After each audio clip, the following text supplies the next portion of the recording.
खम्मा घणे केम छो। उम्मीद करते हैं सब लोग मस्त हो, स्वस्थ हो, घर बैठ करके तैयारी का एंजॉय कर रहे हो। प्यारे बच्चों, आज हम लोग बात करने वाले हैं आप सब लोगों के सामने रीट के बारे में।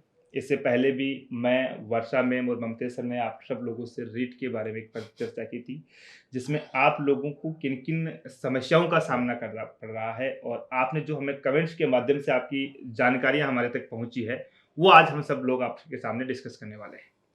तो मेरे साथ जुड़े हुए हैं राम कुमार सर, जो आपको रीट में राजस्थान की कला और संस्कृति और राजस्थान का इतिहास पढ़ाने वाले हैं, और दीनदयाल सर जो आपको राजस्थान का भूगोल पढ़ाने वाले हैं। और भी फिर टीम है, वो बहुत बड़ी है, आप सबको पता है। लेकिन आज आप जी की बात करांगा बेसिक चीज़ा के, क्योंकि फॉर्म भरबो चालू का 2-1 दिन होया फॉर्म भरता स्टार्ट यहाँ कि आप कई कई चीज़ों को आपने समस्या आवे कि सर हमारी फोटो कशी होनी चाहिए, फॉर्म में भर सकूँ कौन भर सकूँ, कई हमारी योग्यता चाहिए, मैं दूसरा स्टेट से हूँ, मेरा सेंटर खटियावा गो, मैं क्या तैयारी करूँ, तमाम चीज़ों के बारे में आज बात करवा। तो सबसे पहला सवाल राम कुमार सर आपसे है कि रीट का फॉर्म कौन सा बच्चा भर सकता है, क्या उसकी योग्यता होगी? पहली चीज ये बताओ आप बच्चों को, क्योंकि शुरुआत यहीं से होती है। सबसे पहले भाई फॉर्म ही भरना पड़ता है, तो क्या क्वालिफिकेशन है बच्चे की? बिल्कुल सर, आपने दो है, जैसे एक रीट लेवल फर्स्ट होता है और एक रीट लेवल सेकंड होता है। जी सर। ठीक है, बीएसटीसी वाला जो बच्चा होगा वो 1 से लेकर 5वीं तक यानी प्राइमरी स्कूल के अंदर अब वो अप्लाई कर सकता है, बीएसटीसी जिसने कर रखी है।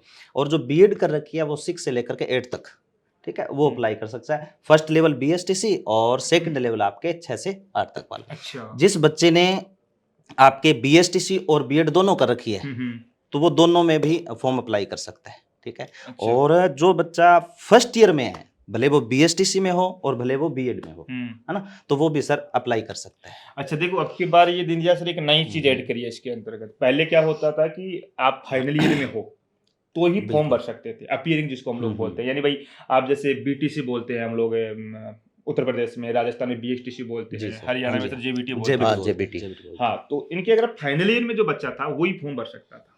अब की बार माध्यमिक शिक्षा बोर्ड के द्वारा नई गाइडलाइन जारी की है कि जो बच्चा बीएसटीसी या बीएड की फर्स्ट ईयर में है, वो बच्चा भी फॉर्म भर सकता है। और सर ये क्यों किया है? क्योंकि अब इसकी जो वैलिडिटी है ना वो लाइफ टाइम करती है। हाँ, इसलिए ये किया है। बिल्कुल सर, ठीक है ना। तो ध्यान रखना बच्चों, आप लोग अगर बीएसटीसी है या बीटीसी उत्तर प्रदेश में जिसको हम लोग बोलते हैं, डीएलएड बोलते हैं इसको, या जेबीटी कर रहे हो, फर्स्ट ईयर में हो, तो भी आप फॉर्म भर सकते हो इसके लिए। ठीक है। अगला क्वेश्चन मैं राम कुमार सर आपसे पूछता हूँ कि कई बार बच्चे हैं, जैसे उत्तर प्रदेश का बच्चा है, मध्य प्रदेश का बच्चा है, हरियाणा का बच्चा, बिहार का बच्चा फॉर्म भर रहा है, दिल्ली का बच्चा फॉर्म भर रहा है, तो उनके सबसे दिमाग में पहली चीज यही आती है कि सर मैं फॉर्म तो भर रहा हूँ यहाँ से, लेकिन क्या मुझे एग्जाम देने के लिए राजस्थान जाना पड़ेगा या यहीं सेंटर आ जाएगा? क्योंकि सीटेट में क्या होता है कि सीटेट में मान लो राजस्थान वाले बच्चे का सेंटर राजस्थान में आएगा, एमपी वाले बच्चे का सेंटर एमपी में आएगा, यूपी वाले का यूपी में, दिल्ली वाले का दिल्ली में, क्योंकि ये ऑल इंडिया की एग्जाम होती है, जबकि रीट है केवल राजस्थान में होती है। तो क्या यूपी वाला बच्चा है या एमपी है, बिहार है, मतलब ऑल ओवर अदर स्टेट का बच्चा है, उसको एग्जाम देने के लिए कहाँ जाना पड़ेगा? उसको सर एग्जाम देने के लिए राजस्थान ही आना होगा। अच्छा, राजस्थान में ही जाना पड़ेगा। राजस्थान में ही जाना पड़ेगा और राजस्थान के अंदर ही उसका सेंटर मिलेगा उसे, है ना। भले वो यूपी से हो चाहे हरियाणा से हो, पीछे एग्जाम हुए थे तो भी बच्चे राजस्थान ही उनको सेंटर मिला था। मुझे ऐसा लग रहा है कि जो नजदीकी स्टेट होते हैं उसमें दिया जा सकता है, जैसे यूपी की तरफ भरतपुर धौलपुर वाला बेल्ट लगता है, इधर शिमला लगती है, तो यहाँ हो सकता है। बिल्कुल बिल्कुल, या फिर जयपुर तो मिलना ही मिलना है। देखो जयपुर, जोधपुर, उदयपुर, है ना, बड़े शहरों में, बड़े शहरों में सही है सर। बच्चों को साथ में राजस्थान देवों की भूमि है, पावन धरा है, जैसे बाहर के जो स्टूडेंट है जो राजस्थान की महिमा ही सुनते हैं, उनको भी घूमने का मौका मिलता है। अच्छा है, राजस्थान में सेंटर आएगा। अच्छा, एक सर आपने मारवाड़ी भाषा का मैं तने और चीज पूछ लियो कि कई बार बच्चा का अपने राजस्थान वाला का मन में है, और मन में कहीं है पहली तो बीएड तो 10 साल का मन अपने राजस्थान में ज्यादा होगा लगी है, पहली लोग जम्मू कश्मीर करा था, कोई दूसरा राज्य शो करा है, तो वह बोला सर मैं जम्मू कश्मीर बीएड कर रहा, माने आरक्षण मिलो लो, कौन मिलो लो। हाँ, ये बात बहुत बार सामने आती है। तो सर इसमें क्या है कि जैसे बहुत से स्टूडेंट ऐसे हैं जिन्होंने हरियाणा से बीएड कर रखी है, एलनाबाद वगैरह यहाँ से भी करते हैं, किसी ने कश्मीर से बीएड कर रखी है, जम्मू से।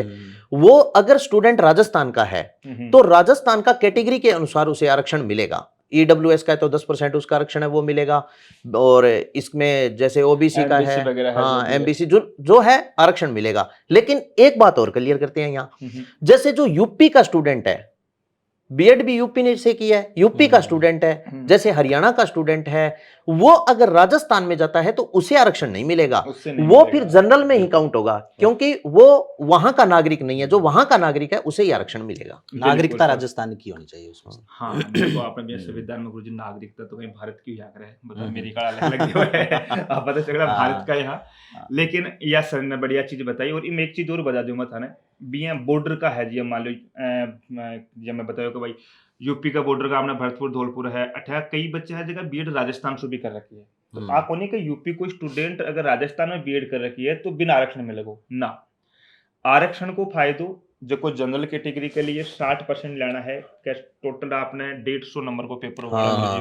150 में 90 नंबर ले रहना है 90 नंबर जनरल लाना है, और दूसरा अदर स्टेट के जो बच्चे हैं उनको भी 90 नंबर है वो लाना पड़ेगा, मतलब 60%। हाँ। लेकिन राजस्थान का बच्चा जका SC/ST का मायना है, OBC का मायना है, MBC का मायना है, EWS का मायना है, 55% लेना पड़ेगा। 5% यानी उसको 82 के आसपास नंबर हाँ वो बनेंगे। नंबर बताऊं तो सर 82.5 हाँ, ही हुआ है, कुछ 82.5 काट लियो परसेंटेज थे। हम्म। ठीक, अगलो प्रश्न है कि फॉर्म कब भरोगे स्टार्ट है सर, या तो आप हमने बता दी भाई कौन भर सकता है, BSTC की बीएड वाला बच्चा सब भर सकते हैं फॉर्म इसके अंतर्गत, अदर स्टेट वाले भर सकते हैं, लेकिन फॉर्म स्टार्ट कब से हुई है? तो देखो आज तारीख हो गई दोस्तों, आपको पता है दिसंबर चल रहा है, 20-21 दिसंबर है, लेकिन फॉर्म स्टार्ट हो गई इसकी आज 16 दिसंबर से, और ये 15 जनवरी तक चलेगा, और इसकी डेट आगे नहीं बढ़ेगी मैं बता दूं, क्योंकि RSM SSB ने सर कैलेंडर पहले हाँ, जारी कर बिल्कुल, दिया था, एग्जाम दे रखा है पहले इसका, बोल हाँ, दिया गया था, फरवरी। माध्यमिक शिक्षा बोर्ड के द्वारा पहले बोल दिया गया था कि भाई एग्जाम आपकी फरवरी में होगी, एग्जाम 27 डेट फरवरी। भी सर 27 फरवरी आ चुकी है।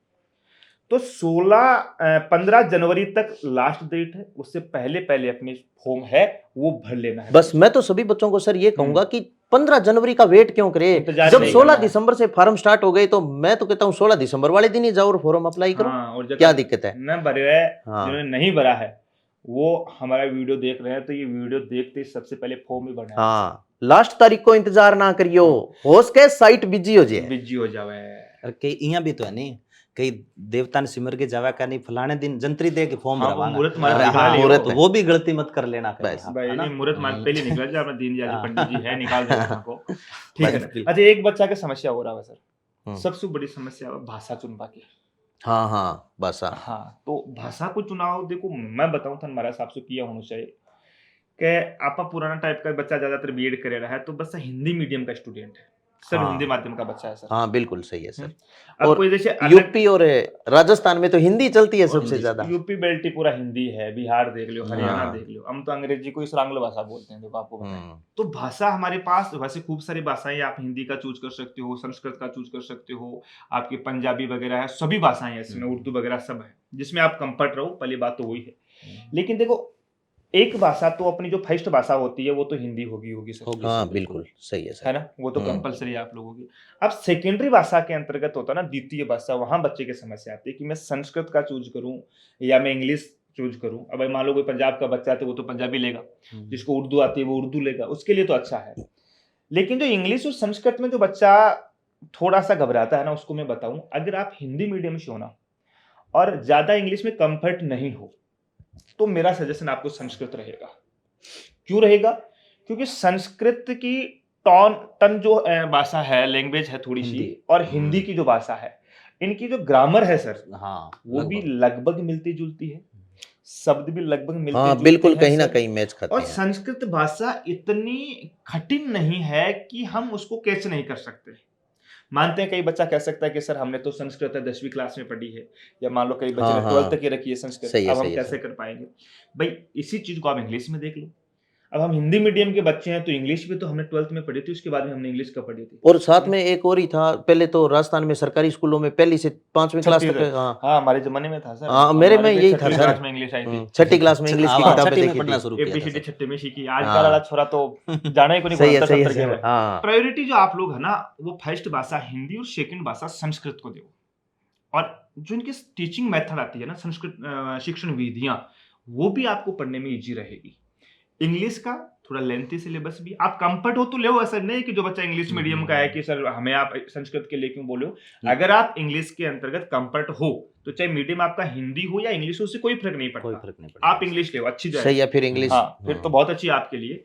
लेकिन जो बच्चा कंफर्ट फील नहीं कर रहा, मैं उसके लिए बात कर रहा हूँ कि भाई आपके लिए संस्कृत है वो सबसे अच्छी भाषा होगी। बिल्कुल। ठीक है। अब एक जो प्रश्न है दीनदयाल सर आपसे हो रहा है कि एक जो स्टूडेंट है क्या वो दोनों लेवल की फॉर्म भर सकता है, रीट लेवल फर्स्ट और हाँ, रीट हाँ, लेवल हाँ। सेकंड? मान के चलो मैं मेरा ही उदाहरण दूं, जैसे हाँ, मैंने हाँ। बीएड कर रखी है, तो हम्म। क्या मैं बीएड किया हुआ हूं तो मैं L1 और L2 दोनों का फॉर्म भर सकता हूं? हाँ, ये देखो सर, आपने एग्जाम्पल दे दिया, अब मैं हम्म। मेरा एग्जाम्पल दे रहा हूं। मैंने बीएड भी कर रखी है और बीएसटीसी भी कर रखी है। जिस स्टूडेंट ने बीएड कर रखी है वो लेवल 2 का फॉर्म भरेगा। अच्छा, जिसने ध्यान से सुनना हाँ। बेटा, जिसने बीएड कर रखी है केवल बीएड, वो हाँ। केवल L2 का फॉर्म L2 भरेगा। का बिल्कुल फॉर्म, सर। यानी लेवल 6 से 2 का। 8वीं कक्षा तक का अध्यापक बनेगा। और जिसने बीएसटीसी कर रखी है, जिसे राजस्थान में बीएसटीसी बोलते हैं, हरियाणा में जेबीटी बोलते हैं और यहाँ यूपी में बीटीसी बोलते हैं उसे, जिसने वो कर रखी है प्राइमरी टीचर के लिए, वो पहली से लेकर के 5वीं कक्षा तक का रीट फर्स्ट लेवल का फॉर्म भरेगा L1 हाँ। का। लेकिन अब जैसे रंजीत सर ने बीएड कर रखी है सर आपने, तो आप L2 का फॉर्म भरोगे, L2 का नहीं। जैसे L1 मैंने का नहीं। हाँ, हाँ। L1 का नहीं। जैसे मैंने बीएड और बीएसटीसी दोनों कर रखी है तो मैं दोनों के लिए पात्र हूं। रीट फर्स्ट लेवल का भी मैं भर सकता हूं और बिल्कुल। सेकंड लेवल का भी नो डाउट मैं भर सकता हूं, कोई दिक्कत नहीं है। हाँ, तो ये बहुत बड़ी चीज है, ध्यान रखना। पहले पिछली बार सुप्रीम कोर्ट में ये मामला गया था, मैं आप लोगों को बता दूं। पहले तो क्या कि बहुत से लोग दोनों फॉर्म भर देते थे, भरते ही थे सर सब हाँ, लोग, करते थे जिसने एग्जाम। बीए प्लस बीएसटीसी कर रखी थी ना, BSTC उन्होंने लेवल फर्स्ट वाला भी अप्लाई कर नहीं, दिया था, वो तो अभी सेकंड भी वाला दे भी। सकता है सर, हाँ लेकिन पहले ऐसा था कि बीएड वाला दोनों लेवल की दे सकता हाँ, है। दोनों दे लेवल। सकता था। हाँ, फिर सुप्रीम हाँ, कोर्ट में ये तब गया मामला था गया मामला था, ये। कोर्ट ने बोला कि नहीं, दोनों की अलग अलग जो योग्यता है वो हाँ। होनी चाहिए इसमें। हाँ अब एक चीज हो रहा है, अभी ताजा ही सीटेट एग्जाम हुई है सर, अभी 14 दिसंबर और 15 दिसंबर को ही। तो अधिकतम बच्चों का अच्छा भी हुआ है पेपर, जिन्होंने तैयारी की थी। वो बच्चे बोल रहे हैं कि सर हमारा तो सीटेट क्लियर हो जाएगा, या पहले बच्चे जिन्होंने सीटेट क्लियर कर रखा है, क्या सीटेट वाले बच्चे को राम सर रीट है वो क्वालिफाई करना जरूरी है? सीटेट वाला तो सर वो सेंटर का है, ठीक है। राजस्थान में जैसे रीट निकली है ना, तो इसके लिए सर रीट का एग्जाम देना ही पड़ेगा बच्चे को, है ना। रीट वाला तो देना ही पड़ेगा एग्जाम, उसके लिए भले उसने सीटेट क्वालिफाई कर रखा है उसने, वो अलग है, ठीक है। अगर राजस्थान में तो रीट आपको क्वालिफाई करनी पड़ेगी। रास्ते अलग है, जो सीटेट कर हाँ, रखी है बिल्कुल वो हाँ। सेंटर में पात्र है, न कि पात्र- स्टेट में पात्र है। स्टेट में। स्टेट का तो उसे देना ही पड़ेगा, जैसे हर बिल्कुल बच्चे को सर। पता नहीं, है। जैसे सर उत्तर प्रदेश है, उत्तर प्रदेश में एक से सुपर टेट कुछ ऐसी एग्जाम्स होती हाँ, हाँ। है, तो वहां पर जो बच्चा है उसने अगर सीटेट पास कर रखी है तो उसको स्टेट की एग्जाम पास नहीं करनी पड़ेगी। अच्छा अच्छा सेम अच्छा, हरियाणा में अच्छा, भी ऐसा है, हाँ हाँ राजस्थान में है एमपी सर। बिहार इनमें भी ऐसा कर रखा है कि भाई आपने अगर सीटेट क्वालिफाई कर लेना तो फिर ये स्टेट वाली जो पात्रता है वो पास करनी नहीं है। अब इस पे एक चीज मैं थोड़ी सी और ऐड कर दूं कि सुप्रीम कोर्ट में ये भी मामला चल रहा है कि भाई जिस बच्चे ने सीटेट अगर पास कर ली है, क्योंकि सीटेट सेंटर के इसका लेवल हाई आता है, बिल्कुल बिल्कुल उस सर। बच्चे से फिर आप लोग स्टेट जो एग्जाम्स होती है वो पात्रता क्यों पास करवा रहे हो? तो मामला भी विचाराधीन है। तो जब तक इस पे कोई फैसला ना आ जाए तो ध्यान रखना, सीटेट वाले बच्चे को रीट क्वालिफाई करना कंपलसरी है। कंपल्सरी अगर है सर। आपने रीट नहीं की है तो आप ये एग्जाम नहीं दे सकते, मतलब जो आगे मेन हाँ। एग्जाम होगी वो हाँ, नहीं दे मेंस सकते। वाला नहीं दे सकेगा हाँ, सर। आप पात्र हाँ, नहीं हाँ, माने नहीं जाओगे। माने जाओगे। ठीक है।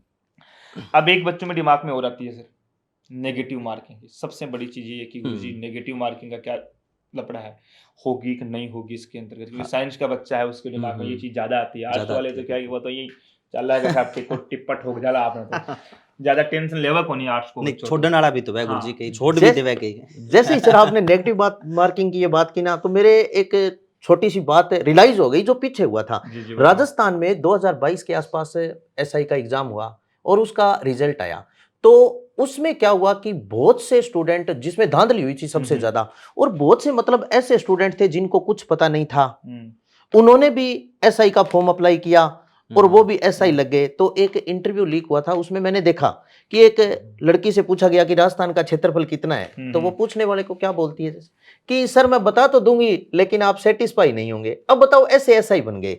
ये 2022 में सबसे बड़ी गड़बड़ हुई थी।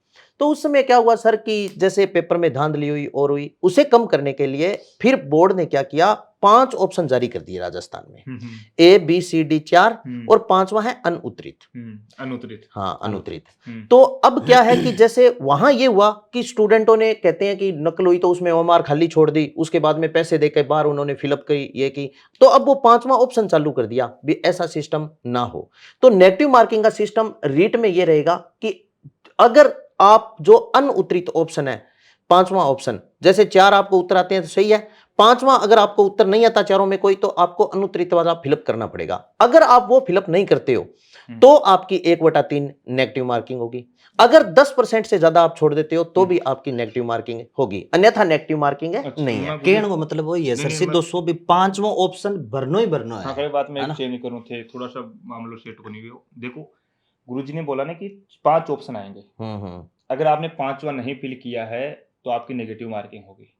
इसमें एक चीज मैं आपको एग्जांपल देके बताऊं, टोटल 150 प्रश्न आएंगे, ठीक है हाँ सर? हाँ 150%। मान लो 150 प्रश्न में से आपने 140 प्रश्न किए, हाँ 10 प्रश्न नहीं किया आपने, और उसका 5वां गोला भी नहीं भरा, हाँ तो आपके 1/3 10 प्रश्नों तक कटेगी, ठीक है? लेकिन मान के चलो आपने 20 प्रश्न छोड़ दिए और 20 प्रश्नों में आपने कोई भी गोला नहीं भरा, तब आप अयोग्य हो जाओगे। हाँ, ये बात भी बिल्कुल सही है क्यों? सर। क्योंकि साफ-साफ बोला है सर कि 10% से ज़्यादा अगर आपने ओएमआर शीट में गोले नहीं फिल किए हैं, तो आपको डिस्क्वालीफाई कर दिया जाएगा। तो बेटा पांचवा गोड़ो भरनो है थे, छोड़नो कोने नहीं। पेन ठीक है ले ना? जानो हाँ। ने बिन खाली लेकर ही ले बिल्कुल, जानो। बिल्कुल। और वो भी नहीं छुपड़ों है, को नहीं। टाइम उसके लिए एक्स्ट्रा मिलता है साथ में, 10 मिनट 10 को। मिनट 10 मिनट का टाइम भी एक्स्ट्रा मिलता है आपको। आ कोनी का कड़े गरीबी में गिलो आटो कर दे, पहली गुरुजी का 150 हाँ। प्रश्न मांगो तो भाई कोनी होता हाँ है। ऐसा नहीं है, टाइम 10 मिनट को टाइम है, अलग से दिया था, हम तो बिल्कुल भी 3 घंटा अगर पेपर का टाइम है तो आपको 3 घंटे 10 मिनट मिलेगा, 10 2 मिनट घंटा मिलेगा टाइम है तो 2 घंटे 10 मिनट मिलेगा, 1 इनमें घंटा से टाइम है थोड़ी तो सी 1 बात घंटा मैं 10 मिनट। ऐड करूं जी सर। जी बताओ सर। पांचवा जो ऑप्शन है ना गोड़ा, वो बेटा आपको तभी भरना है जब आपको बिल्कुल भी नहीं आ रहा। हाँ, अगर हाँ। चारों में रिस्क है ना थोड़ा बहुत भी, हाँ ये हो सकता है, मे भी हो सकता है, तो आप कर सकते हो। अगर बिल्कुल भी नहीं आ रहा आपको, आवे ही कोनी जमाई, तो इया ना छोड़ियो, आगे चला आवे ही कोनी हो। पांचवा ऑप्शन जो गोड़ो है नहीं बिन भरनो है, हाँ, क्योंकि बस। ओमार सीट बहुत निर्दयी हुआ है बेटा, वो किसी की नहीं सुनने वाले। कंप्यूटर को पीछे एक हुआ था। बिल्कुल सही है बिल्कुल सर। बिल्कुल सर। कंप्यूटर तो गलती करे ही कौन, देखो इंसान गलती कर सकता है, लेकिन मशीन से गलती करवा का चांस है तो बहुत कम हो जाता हाँ। है। बिल्कुल सर। बिम आप ही सेट कर देना का ये मैं थोड़ा सा ये मामलो करनो है, हाँ। तो ही हुआ तो अलग बात है, वरना कंप्यूटर से तो गलती करवा का चांस सही है। अच्छा दिन जैसे बच्चा का समस्या एक हो रहा है आजकल, आपने आलोक राज जी ज्यादा फॉर्म में चाल रहे हैं, फौजी आदमी बहुत है। ज्यादा। हाँ हाँ कहाँ नया नया रूल आ रहा है, हम्म। तो फार्म भरा है बच्चा, हाँ। यहाँ फोटो फाटो वाला हो रहा है, कहीं दाढ़ी मुंह चालो वो कहीं चक्कर है वो बड़ो वो मतलब भी- गाइडलाइन जारी की उन्होंने, इसकी स्पेशल गाइडलाइन Special जारी की की है है। सर। हाँ हाँ, ये फोटो वाली स्पेशल गाइडलाइन जारी की है। इसके अंदर बताया गया है सर कि जैसे अगर आपके आधार कार्ड पर भी अगर ज्यादा पुरानी फोटो है ना, तो आप आधार कार्ड की फोटो भी अपडेट करवा लें। साथ में आजकल सर आपको पता ही है, युवा जैसे दाढ़ी वगैरह मूंछें वगैरह बड़े बड़े ट्रेंड रखते चलता हैं, ठीक है, तो वो क्या होता है कि जैसे उन्होंने फॉर्म फिलअप किया तो उसमें तो दाढ़ी मूंछ थी नहीं, उसके बाद में दाढ़ी मूंछ रख ली, तो वो भी वैलिड नहीं है। 3 महीने से ज्यादा पुरानी आपकी फोटो नहीं होनी चाहिए। जो दाढ़ी मूंछ रखता है वो दाढ़ी मूंछ की फोटो लेके जाए, जो बिल्कुल रंजीत सर की तरह, रामकुमार सर की तरह, मेरी तरह क्लीन सेव में रहता है, वो क्लीन सेव करवा के फोटो खींचे। एक लड़कियों में आपने देखा होगा सबसे ज्यादा होता है सर, जैसे लड़कियां फोटो वगैरह खिंचवाती है ना, तो वो चश्मा हटा देती है और वैसे चश्मा लगा के रखती है, नजर का चश्मा। अब जिसके चश्मा लगा है वो एग्जाम सेंटर में जाएगा तो चश्मा के बगैर तो वो ऑप्शन ही नहीं पढ़ पाएंगे, पर्सन भी नहीं पढ़ पाएंगे, तो उत्तर कैसे देंगे? जिसके चश्मा लगी है वो चश्मा में फोटो खिंचवाना, और जिसके चश्मा नहीं लगी है वो बगैर चश्मे जा सकता है, कोई दिक्कत नहीं है। लेकिन कई आपको पता ही है रंजीत सर, जैसे आपकी तरह काली चश्मा वाले भी होते हैं, ब्लैक चश्मा अलाउ नहीं है, काली चश्मा वालों को प्राथमिकता नहीं है, ब्लैक चश्मा देखो नहीं तो है। इसमें जरूर ध्यान रखो, तब मैं बताऊं कि एक तो आधार कार्ड को साफ साफ बोल हाँ। रहे हैं 3 साल से पुरानो आधार कार्ड की फोटो मानने 3 महीने नहीं, आधार कार्ड की 3 हाँ, साल 3 साल से ज्यादा आधार कार्ड की 3 साल दे रखी है, और आप जो ये फोटो खिंचाते हो, जो फॉर्म में फोटो लगी वो 3 महीने से पुरानी नहीं होनी चाहिए। फोटो आपकी साफ होनी चाहिए, चश्मा लगा रहे हो तो चश्मे में होनी चाहिए, दाढ़ी वगैरह जो भी है वो सब होनी चाहिए। विशेष तौर से लड़कियों को भी ये बोला गया है कि आप खुले बाल में अगर फोटो खिंचवा रहे हो तो एग्जाम हॉल में आपको खुले बाल करके ही जाने हैं। अगर यहाँ आपने साड़ी में फोटो खिंचाई है तो एग्जाम हॉल में आपको साड़ी में ही जाना है। हाँ बिल्कुल, ये चीज साफ साफ लिखी है भाई। अब कई बार क्या होता है कि बच्चा सब पूरी साल तैयारी करता है, मेहनत पूरी जोर मेहनत करता है, ऐसा हमने खूब देखा है, उन्हें छोटी छोटी चीजों से एग्जाम हॉल से बाहर हो जाता है। हाँ, क्योंकि एग्जाम में देखो हम लोग फिर उनको मन में बुरा भला बोलते हैं, वो भी अपनी ड्यूटी कर रहा है, ड्यूटी कर रहा है, सही है भाई। सर। जो बंदा एग्जाम हॉल के बाहर बैठा है, अगर वो आप अपन माई नहीं जावा दे कि नहीं भाई था कि ड्रेस ठीक को नहीं है, आप फोटो अलग है था कि आप फोटो अलग है, आधार कार्ड की फोटो अलग है, रखे करो नहीं, हमारी पैन कार्ड देख लो, या देख लो वो देख लो, ये चीजें तो अपन पहले बोल रखी है। अब आपने सुविधा के लिए तो बोल रखी है ना कि जब आप पूरा 6 महीना 7 महीना 1 साल से लगातार तैयारी कर रहे हैं, और एक छोटी सी चीज के लिए आप बीच में बहस कर रहे हैं, अपन वो अंदर को जावा दे रहे हो, आप एग्जाम नहीं दे पा रहे हैं, हाँ तो सोचो कतो बड़ो नुकसान है आपने। तो छोटी छोटी चीज़ों को बहुत जरूरी है ध्यान रखना, था मैं बता दूं। और अनवे कैठे थे कोई अलग फोटो खचा दो और साथ में भी फोटो लगा बा अलग ले जाओ, हाँ, ऐसा नहीं। कौन करना है। जैसे ठीक है ना? जो आपने फोटो खिंचवाई 10-12 स्टूडियो से फोटो निकलवा लो, हम्म। फॉर्म पर भी वही लगाओ और साथ में वही लेके साथ जाओ, में क्या भी। दिक्कत है? एक चीज और है सर इसमें, जैसे अब है ना राजस्थान में 50 जिले बन गए, ठीक है, प्रत्येक जिला अलग अलग चेंज हो गए, तहसील हो रहा ना, तो उसके अंदर है ना बच्चों से ये भी है कि थोड़ा सा आप अपना जाति प्रमाण पत्र और मूल निवास वाला है, जैसे SSOID में फॉर्म भरते हैं ना तो वो दिक्कत आ रही है, पुराने वाले लगा रखे हैं, तो बेटा वो भी आप अपलोड करवा लेना, नए बने हैं ना जो, वो वैलिड कर रखे हैं कंप्यूटराइज्ड, है ना, तो उसका भी विशेष तौर पे आप ध्यान रखना इसमें, है ना। नहीं उसमें चलो सर बच्चे को फिर मेरे हिसाब से वो एक क्या लगता है उसका एफिडेविट लग जाता है। एफिडेविट लग हाँ, जाता है, वो तो अपने पास वो तो हो option है, जाती है, लेकिन कोई मेन दिक्कत ध्यान रखना है कि ध्यान रखना एग्जाम ही इस नहीं दे पाएंगे तो फिर एफिडेविट कहाँ हाँ, लगाएंगे। कहाँ हाँ, लगाएंगे हाँ। सर अपने, हाँ। है ना, बिल्कुल। एक चीज मैं आपको और बता देता हूँ कि अब की बार है ना सिलेबस में बदलाव करे। अब सिलेबस में कई कई चीजें बदली है, बट मैं बताऊँ देखो, एक तो था ध्यान का न्यू एजुकेशन पॉलिसी आई है आपने, राष्ट्रीय शिक्षा नीति, नेशनल एजुकेशन पॉलिसी, ठीक है, 2020 की। बीओ के लिए आपने शिक्षा नीति वो 1986 के अंतर्गत आई थी, कोठारी आयोग वाली, इतने दिन वही चल रही थी। उसमें हमें क्या करना पड़ता था, बच्चे को साफ लिखा हुआ था कि 6वीं क्लास से पढ़ाओ।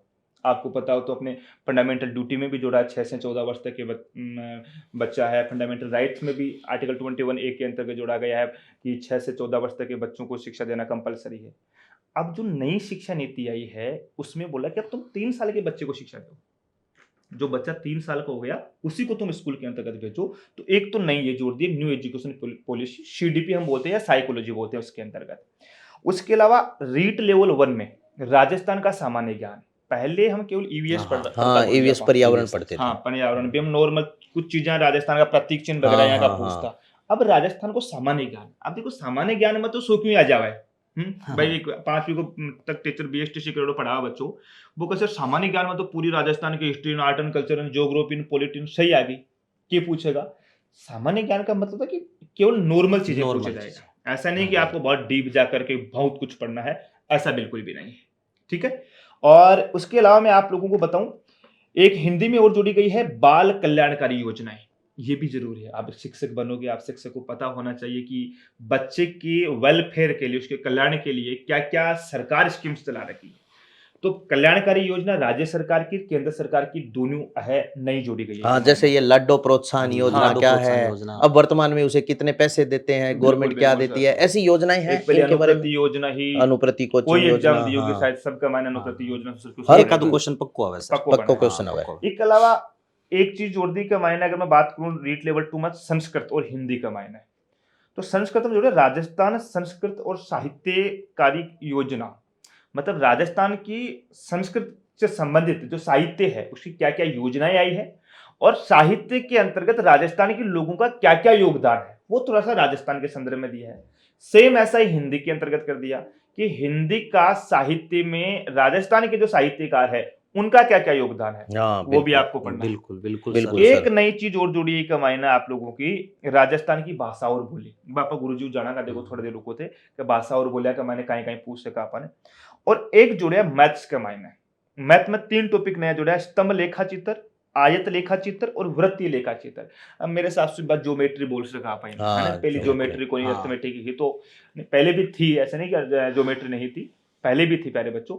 अब उसमें चीजें है सटीक कर दिया है, लिख करके बता दिया कि भाई ये चीजें इसके अंतर्गत जोड़ी गई है। बिल्कुल सर। तो देखो अब ये चीजें जुड़ी गई तो सीधी सी बात है, न्यू एजुकेशन पॉलिसी है, तो यहां से कम मैं 100% के साथ कह सकता हूं कि न्यू एजुकेशन पॉलिसी और RT 2009 दोनों को मिला दो तो 4 से 5 क्वेश्चन तो पूछे जाना है। बिल्कुल जी, बिल्कुल सही है बिल्कुल। सर। रीट का कोई पेपर उठा देख लो बिल्कुल गुरुजी, सर, हाँ। RT का 2-3 क्वेश्चन तो आते आना ही आना है, आएगा, निश्चित है। निश्चित है। अब जब नहीं आ गई तो 8वीं पूछेगा, क्योंकि शिक्षा नीति के बारे में जो शिक्षक है उनको शिक्षा नीति के बारे में तो पता होना ही चाहिए। गुरुजी लागू कर रहे हैं ना, नहीं जी उत्तराखंड लागू कर चुके हो, सेंट्रल गवर्नमेंट हाँ। बाहर बिल भी ले रहा है कि लोकसभा का माने कि भाई अब लागू करो इन पूरा भारत का माने। हालांकि एकदम से लागू को नहीं हुआ, प्रोसेस है, थोड़ा धीरे धीरे चल रही है अब, लेकिन अब भाई 2 साल 3 साल 4 साल का माने पूरी ऑल ओवर इंडिया का माने बिल्कुल, हाँ, लागू हो जाएगी और पूछा भी जाएगा प्रश्न, पीछे पूछा जाने लग रहा है, अभी पूछा जाएगा। तो यह आपको अच्छी तरीके में पढ़नी है। और कनिका में हम जाना सीडीपी आपने बेहतरीन पढ़ा, कोई दिक्कत नहीं। बिल्कुल सही है। साहित्य का योगदान में संस्कृत में वर्षा में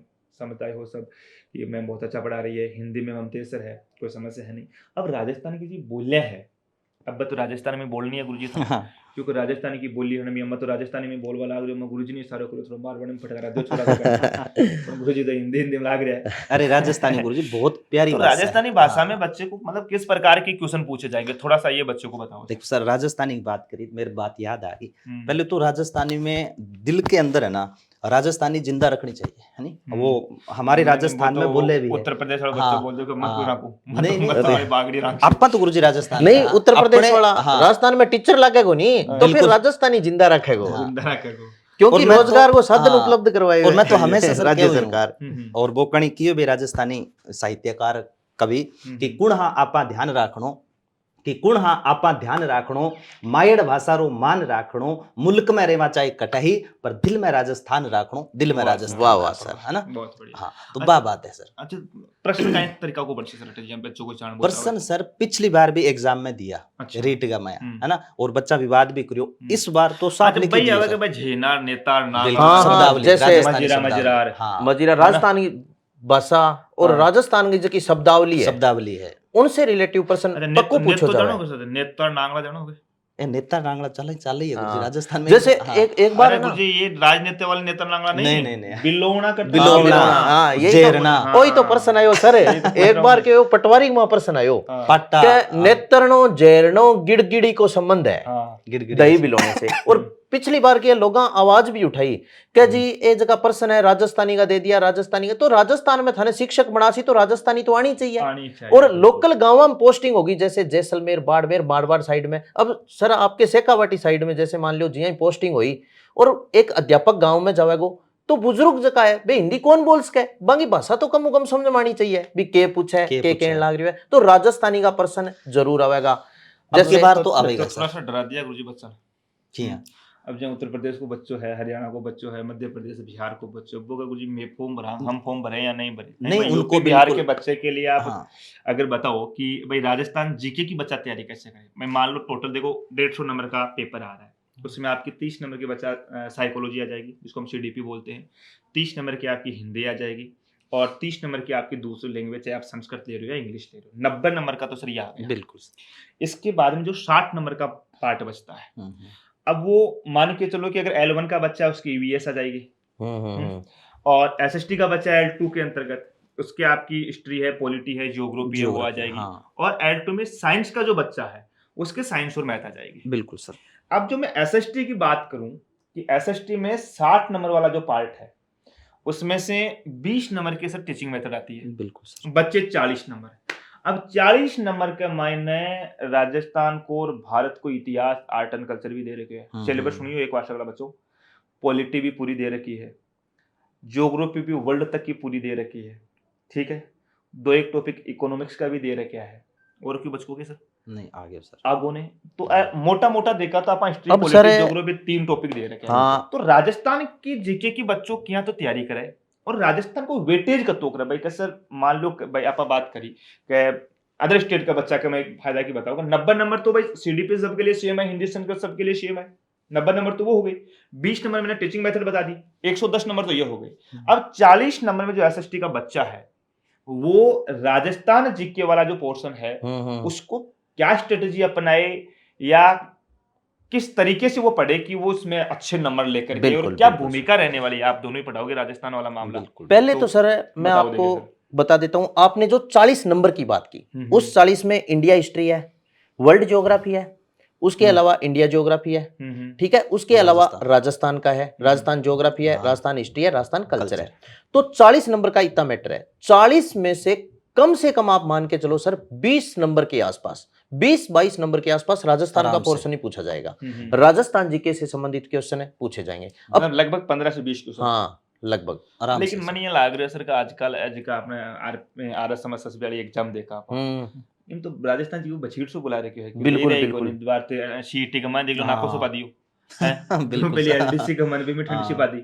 और यह बार चतुर्थ श्रेणी की भर्ती निकाली है, इनमें राजस्थान जी के 21 नंबर का अभियान देखा तो मात्र 20 नंबरों केवल राजस्थान जी के को है।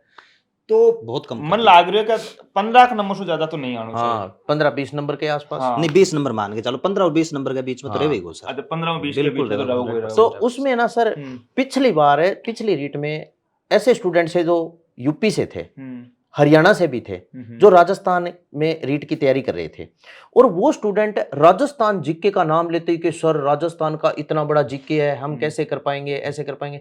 मेरी पर्सनल बात हुई बच्चों से, मैंने इनको एक ही बात बोली कि मैं आपको विश्वास दिलाता हूं भी 20 में से 20 तो नहीं, जैसे 20 क्वेश्चन आ गए, मान लो 20 नंबर का आ गया, 20 में से 20 तो नहीं, लेकिन 15 के आसपास नंबर आपके दिलवा देंगे। ऐसी बात नहीं है, क्योंकि आपको अच्छे से पढ़ाएंगे। और यूपी के सर स्टूडेंट, भरतपुर मेरा अभी एक स्टूडेंट है, लड़की है, यूपी अलीगढ़ से है और यूपी से है, लेकिन वो उसकी राजस्थान में भरतपुर पोस्टिंग है, हरियाणा से राजस्थान में हाँ। खजवाड़ा पोस्टिंग है, खजवाड़ा पोस्टिंग है हरियाणा से। तो राजस्थान जीके से बच्चों डरने की जरूरत नहीं है। ये डर निकाल देना कि राजस्थान का बहुत बड़ा जीके है, कैसे करेंगे, सर ने बोल दिया 15 नंबर आ जाएंगे, बिल्कुल आएंगे आपको इजी वे से, और बिल्कुल जीरो से लेकर के जीनियस तक, जीरो से लेकर के और एक अच्छे लेवल तक आपको पढ़ाएंगे। और कौन कौन से टॉपिक है, जैसे 8-8-10 पहले तो कम थे, अब 3-4 टॉपिक और ऐड हो गए राजस्थान ज्योग्राफी में। तो बाकी हिस्ट्री और कल्चर में रामकुमार सर थोड़ा सा बच्चों को बताएंगे सर। इस पर क्या है सर, अब देख रहे हैं ना, तो राजवंश वाला टॉपिक ऐड कर रखा है इन्होंने, रीट के अंदर ऐड कर दिया, ठीक है, लेकिन देख रहे हैं ना धीरे धीरे राजवंश वाला जो वेटेज है ना वो बिल्कुल कम कर रहे हैं, कल्चर वाला उठा रहे हैं। और बेटा आधुनिक जो राजस्थान है ना, जैसे 1857 की क्रांति हो गई, राजस्थान का एकीकरण हो गया, प्रजामंडल हो गए, किसान आंदोलन हो गए, ये आधुनिक राजस्थान वाला इनमें से 100% उठता है। रही बात सर राजवंश की, और है भी राजस्थान तो वैसे वीरों की भूमि है, वहां से प्रश्न उठते हैं, जैसे महाराणा प्रताप, महाराणा कुंभा, जसवंत सिंह, राज सिंह। मुझे महाराणा प्रताप तो पढ़वा में मजा आवा है, जोश आवा है, यार बिल्कुल तलवार ले वही जाओ, पढ़ाए। ये रामकुमार सर एक बार बच्चों को बता रहे थे, मैं पास से निकला तो मैंने सुन ली कि बेटा 80 पेज का राजवंश पढ़ोगे और प्रश्न मिलेगा एक, 40 पेज का राजस्थान का स्वतंत्रता संग्राम पढ़ोगे और प्रश्न मिलेगा 5। बिल्कुल। तो मैंने कहा यार मतलब कभी सोचते थे स्मार्ट स्टडी करनी है, हार्ड स्टडी नहीं करनी। और सर वहां की राजस्थान की कल्चर को सिलेबस के अकॉर्डिंग नहीं, कल्चर को सिर्फ कला संस्कृति मान करके पढ़ेंगे ना, उसमें जिज्ञासा पैदा करेंगे ना, जैसे आपने बोला स्मार्ट स्टडी। कल्चर है ना, हाँ, एक कहावत है कि दुनिया के मायने सबसे बेस्ट कल्चर माने जाओ वो अपना भारत को माने जाओ। बिल्कुल। और भारत में जो बेस्ट कल्चर माने जाओ है ना, अपना अगर उत्तर भारत की मैं बात करूं तो तुम राजस्थान को, राजस्थान दक्षिण भारत अपना कल्चर में बहुत अच्छे जानो जाओ। जैसे दक्षिणी राजस्थान में बोलते हैं प्याज की चटनी, कंदों का भात, प्याज को कंदो बोलते हैं। यही चीजें मतलब राजस्थानी भाषा चीजें कमाने का डेली यूज कमाने ले वहां वही चीज है। अच्छा सर, अब एक लास्ट प्रश्न है आप दोनों लोगों से है कि बहुत सा बच्चा है तादिन सीटेट में ला गया, बा के अंदर एकदम सुबह जिज्ञासा ये वो जोश आयो है कि भाई मैं तो अब रीट की तैयारी कर सकूं, और रीट की तैयारी में सर समय बचे कम। अगर आज भी मैं बात करूं तो हमारे हिसाब से 65 दिन बच रहा है, मतलब 2 महीना मान लो रे, 2 महीना 60 दिन मान लो। तो सर 2 महीना का मायने अगर मैं आज तक थोड़ा बहुत पढ़े हूँ, अगर सीटेट की तैयारी करिए ना, लैंग्वेज तो अच्छी है, एसएससी ज्यादा पढ़नी है थोड़ी, तो मैं सीटेट रीट की तैयारी आज से शुरू करूँ तो मैं कर सकूंगा। बिल्कुल कर सके सर, कोई डरने की जरूरत को नहीं, आज से तैयारी स्टार्ट कर सकते हो। मतलब तैयारी आपको करनी है, वही तो बात सर, हार्ड स्टडी नहीं करनी, स्मार्ट स्टडी करनी है भी। अपने को ये पात्रता ही तो है, भी ये थोड़ी है यहाँ मेरिट बनेगी, पात्रता 60 मतलब 60% और 55%, जो जनरल का है उसे 60%, अदर कैटेगरी में 55% नंबर लेके आने, उतना कोटा उसका पूरा हो जाएगा। डरने की जरूरत नहीं है। निश्चित जिसके मन में ये प्रश्न है कि मेरे को राजस्थान में तैयारी करनी है, मैं रीट का पेपर देना चाहता हूं, देना चाहता नहीं, मैं तो कहता हूं सभी 2 पेपर और पास होगा पेपर, उसमें कोई दिक्कत नहीं है। नहीं सर, जिस बच्चे ने सोच लिया ना रीट अपने को करनी है, वो फिर आप कहोगे वो है ना एक कि जब दिल में अरमान लिया, मंजिल को अपना मान लिया, फिर मुश्किल क्या और आसान क्या, जब ठान लिया तो ठान लिया, जब ठान लिया भाई अपने रीट करनी है तो एक मन भी याद आपको, हाँ वो कहता किंतु परंतु अगर मगर लेकिन यदि काश नहीं करते, किंतु परंतु अगर मगर लेकिन यदि काश नहीं करते, जीवन में जिनको बड़ा करना हो वो कभी बहानों की तलाश नहीं। वेरी गुड सर, बहुत अच्छा। 60 दिन है, देखो मैं आपको बताऊं, हमारे आरडब्ल्यू की पूरी टीम आप सब लोगों के साथ है। आप लोग आरडब्ल्यू से क्या उम्मीद करते हो वो कमेंट में करना है, हमसे क्या चाहते हो आप लोग कि सर कोई बेच लाना है आप लोगों के लिए, क्या करना है, कहाँ पढ़ाना है, वो तो आप कमेंट करके बताना हम लोगों को। क्योंकि अंकित सर हमेशा एक बात बोलते हैं कि मेरे लिए सबसे पहले स्टूडेंट है, और अंकित सर वही करते हैं जो बच्चा चाहता है। हम टीचर्स चाहते हैं वो चीज़ें नहीं होती, मैं बता दूं। तो जो आपकी डिमांड होगी ना वही होगा, डिमांड जैसी करोगी वैसे सप्लाई हो जाएगी आप लोगों के लिए। और ये जो 60 दिन का समय है ये सफिशिएंट समय है। बिल्कुल सर। हिंदी, साइको, संस्कृत, आपने ऑलमोस्ट पहले सीटेट की तैयारी कर रही है, पढ़ ही रखा है। मान लो आपने अगर बिल्कुल भी नहीं पढ़ा ना, तो भी प्यारे बच्चों जो टीम आपके साथ रहेगी, मैं वादे के साथ कह सकता हूँ आप लोगों को 90 नंबर, हम 60% टारगेट लेकर के चलते हैं। एक बार हमें एससी, एसटी, ओबीसी सब बोल जाओ, आपको हाँ ये करना है कि मुझे 100 प्लस मार्क्स लेकर के आना है। क्योंकि रीट के अंतर्गत चाहे आप 91 नंबर लेकर के आओ और चाहे 149 नंबर लेकर के आओ, हाँ ऐसा नहीं कि तुम 149 नंबर लेकर के आओगे तो तुम्हें वहाँ हमारे भजनलाल जी माला पहनाएंगे, तुम्हें डायरेक्ट रीट सही में है, सही है, लगाएंगे। सही बिल्कुल भी नहीं। बिल्कुल भी नहीं है। यह केवल क्वालिफाई है, हाँ केवल पासिंग है। वो होती है ना कि प्री एग्जाम होती है कि भाई तुम प्री पास करोगे तो ही मेंस एग्जाम दोगे, तुम्हारी प्री क्वाली नंबर नहीं जुड़ेंगे, वो है। तो आप लोगों के लिए बेहद जल्द, जैसा कि मैंने आपको बोला कि आप जो डिमांड करोगे उसके अकॉर्डिंग अंकित सर जो भी प्लानिंग होगी, जो भी हमारी स्ट्रेटजी होगी, वो आप सब लोगों के सामने बेहद जल्द हम लोग रिवील करने वाले हैं। आपको क्या क्या चाहिए मैंने आपको पहले भी बता दिया, मैं फिर बता रहा हूं कि कमेंट करके आप जरूर बता दीजिएगा। हमारी टीम हमेशा आप लोगों के साथ रहेगी और आरडब्ल्यूए का नाम ही वही है ना कि भाई विद्यार्थी जो मांगेंगे वो आप लोगों को मिलेगा। बिल्कुल बिल्कुल सर, डरने की बच्चों और को जरूरत नहीं है क्वालिटी बिल्कुल भी। और क्वांटिटी के साथ कभी कॉम्प्रोमाइज नहीं किया। हाँ बिल्कुल। क्योंकि कहते हैं ना कि ये हम नहीं कहते, ये जमाना कहता है। तो ये बात है, हम नहीं कह रहे, आप लोग बोल रहे हो। एक स्टूडेंट बोलता है कि भाई मैं आरडब्ल्यू के साथ हूँ, मैं आरडब्ल्यू के साथ हूँ, और हम तो बोलते हैं कि हम नहीं आप। भाई हम नहीं आप। आरडब्ल्यू दोस्तों कोई कोचिंग नहीं है, ये कोच है। आप हमारे साथ नहीं हो, हाँ, हम आपके साथ हैं। आपके साथ है सर। एक कहावत है कि आरडब्ल्यू है, ये कोई कोचिंग नहीं, ये कोच है। ये कोई संस्थान नहीं, एक सोच है। और वो सोच जो एक बूंद से सागर बना दे, एक बीज से वटवृक्ष बना दे, और एक शब्द से ग्रंथ बना दे। बिल्कुल सही है और सर। आप लोगों को भी, अगर आपने ये सपना सजो लिया कि मुझे 2025 में रीट की मेन एग्जाम में बैठना है, क्योंकि ये क्वालिफाई फरवरी में हो जाएगी, सब कुछ ठीक रहा तो मेन एग्जाम है वो आप लोगों की शायद अक्टूबर नवंबर में संभव है। संभव है सर। हो सकता है पहले भी करवा सकते हैं, माध्यमिक शिक्षा बोर्ड, कुछ भी हो सकता है। लेकिन अक्टूबर नवंबर में 100% हो जाएगी, क्योंकि फिर दिसंबर में हाफ ईयरली एग्जाम्स आ जाती है। तो उसके बाद में तो थोड़ा सा डावाडोल रहता है मामला, क्योंकि माध्यमिक शिक्षा बोर्ड को भी स्कूल वगैरह चाहिए, बहुत चीजों की जरूरत होती है।